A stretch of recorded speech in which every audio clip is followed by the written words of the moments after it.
নাম হযরত আলী। আপনি এটা কোথা থেকে কিনছেন? এটা আমার এক বড় ভাই দিছে ইয়ার থেকে, আপনার বর্ডার থেকে। আপনার স্থায়ী ঠিকানা কোথায়?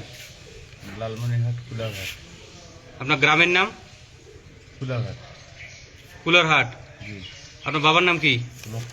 মুক্তার হোসেন। আপনি পেশায় কি? আমি পেশা একটা ওয়েল্ডিং মিস্ত্রি। আর এই মালটাতে কিনছেন কার কাছ থেকে কিনা হয়েছিল? এক বর্ডারই বড় ভাইয়ের কাছ থেকে। বর্ডারের বড় ভাইয়ের কাছ থেকে। নাম বলো। আর মালটা নিয়ে কোথায় যাচ্ছিলেন? টাঙ্গাইলে। টাঙ্গাইলে। আপনার কোথা থেকে আটক করা হয়েছে? রৌমারি থেকে। রৌমারি থেকে? জি। রৌমারি সিএনজি স্ট্যান্ড থেকে? জি। তাহলে মালটা আপনি বিক্রি করতেন কোথায়? টাঙ্গাইলে। আপনি কতবার এই কাজ করছেন? আমি এবারই প্রথম।